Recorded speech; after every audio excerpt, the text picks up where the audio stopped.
So Girl Dinner is about the house, the most prestigious sorority on campus. If you're not into sororities, just imagine a secret society on a university campus and you'll have the right vibe.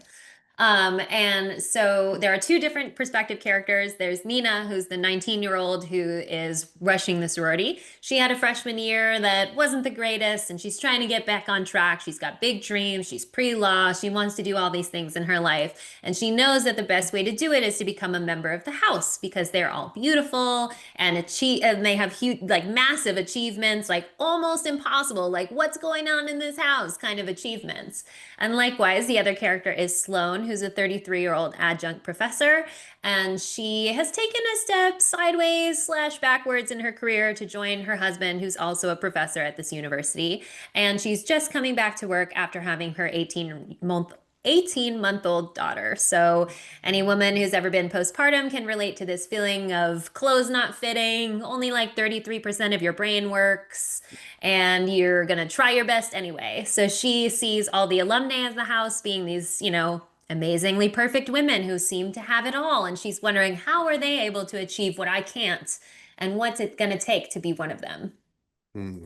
Do you remember the moment that this idea came into your brain? Yes, it was at San Diego Comic-Con Hmm. 2023. And so I don't have TikTok. So the way that the girl dinner meme reached me was via like the happy hour cocktail menus that were at the restaurants around the convention center. Like they were having all these girl dinner specials that were like Caesar salad and French fries. And I was like, wow, that sounds amazing. That does appeal to me. And then I thought, wouldn't it be funny if I wrote a satire about a cannibal sorority and I called it Girl Dinner?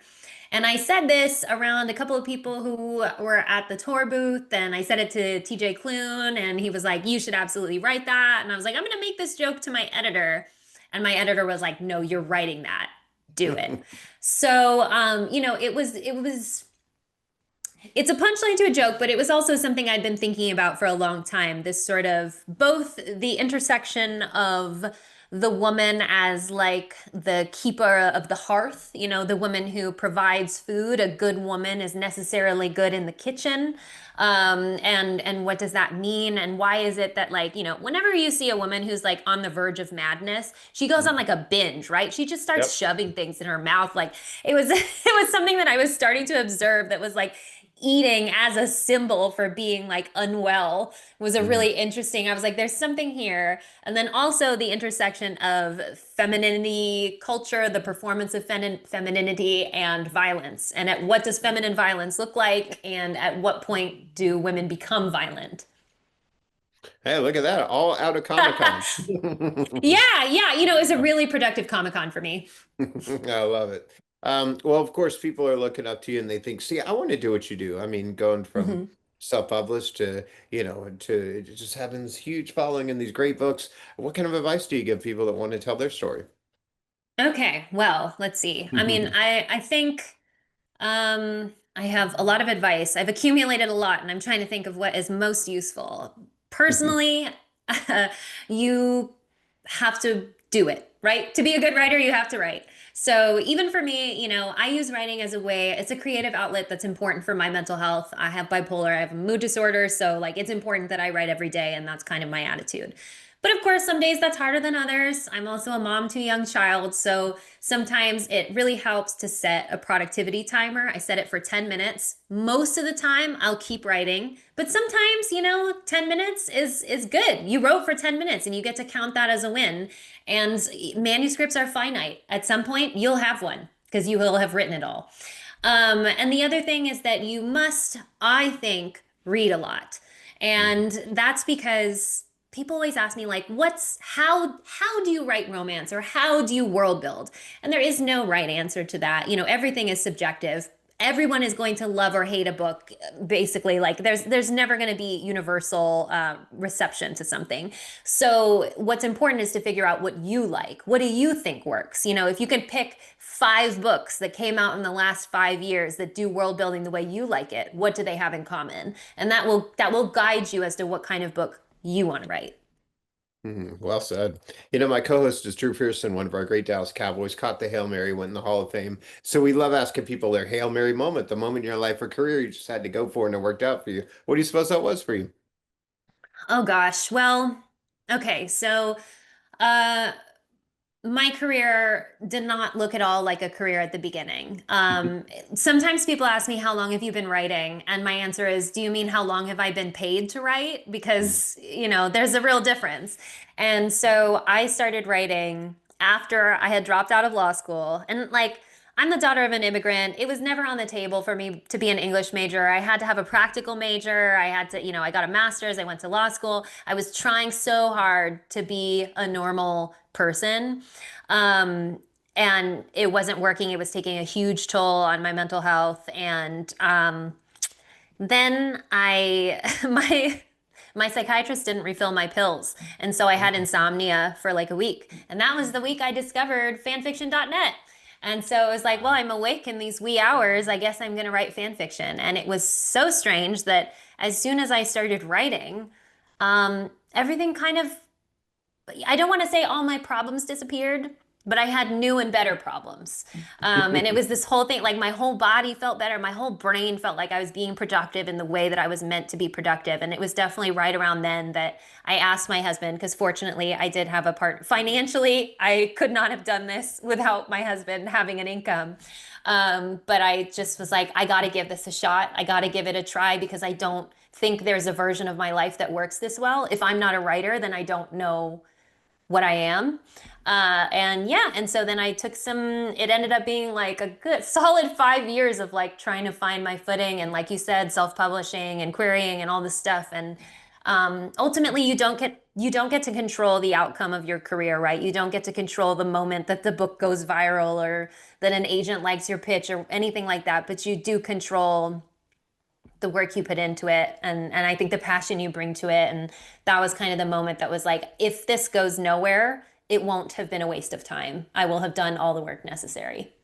That's amazing. And what is it that you keep in mind that kind of keeps you on the right path? Because writing is tough, you know? Yeah, I mean, definitely it was a different attitude when I was trying to become a writer. The times when I was writing, I was a writer. I just wasn't paid, so it didn't count. I like to say that for years it looked like I was failing at being a writer, but it was the same thing as being a writer. Um, I think my mindset has always been that like if I don't succeed, because any creative career, it's luck, right? It just has to be good timing. Then it won't be because I didn't do the work. It won't be because I let a moment go by that I didn't take this time. I knew like I couldn't do this forever. At some point I'd have to go and get a job if this wasn't working, and I didn't know what that was going to be. And I think in my fear of what that might be, that was kind of what drove me. That was like, this is the thing that I love, so I'm going to love it with my whole heart and all of my time and all of my sweat for the next however long.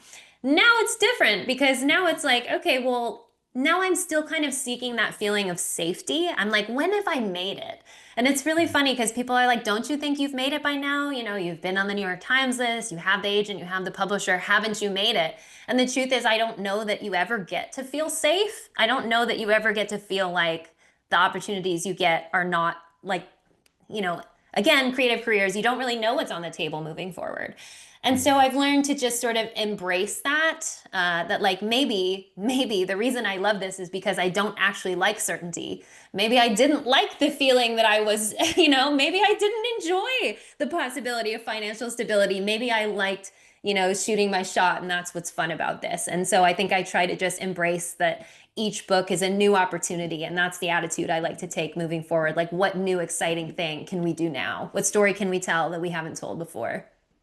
I love that. You're probably already thinking about the next book, right? Always. The next people always ask me what's your favorite book that you've written, but I don't look that way. I'm looking the next my favorite book is always the next book. Yeah. Well, and you've got a lot to say in this one. So, what are you hoping that people will take away besides, oh, that was a really fun read? I Because there's a definitely lot. I Because there's a lot yeah. going I on. do hope people laugh. There's a lot of jokes per capita. But I hope this is a book that makes people have conversations, either among themselves or within themselves, of just like it's meant to be, it's not a criticism of femininity culture. It's not a criticism of, wellness or whatever, or social media or anything like that, or sorority, certainly not. It's more, how do you want to engage? What does feminine power mean to you, and what are you planning to do with whatever that is? I think all Mhm. of my work is pretty existential. It's like how to live well. And, Mhm. sometimes we're under a little bit more strain in our attempts to live well. But I guess the question in this book specifically is, for women who are mothers or who are young women who are still kind of figuring out who they are, yeah, what does power look like to you, and how can that power be successful? Well, last thing I hear, some things are about to go to either a big screen or small screen. You get what else you have coming up for us we need to look for? My young adult book, 12th Night, is with Hello Sunshine and Netflix. I actually don't know where we're at with that. We were in script last I heard, but that would be a feature film. My Atlas series is currently, I don't feel like I can totally talk about all of this. I'm Yeah. also one of those people that's just like, I don't want to jinx it. I will say that four of my works are in various levels of adaptation. So hopefully we see things soon. That's awesome. Well, thank you so much for being with us and the great answers, and congratulations on this. We can tell everybody to pick it up and look forward to talking to you again soon. Thank you so much. Thank you for your time. Thank you. Appreciate you.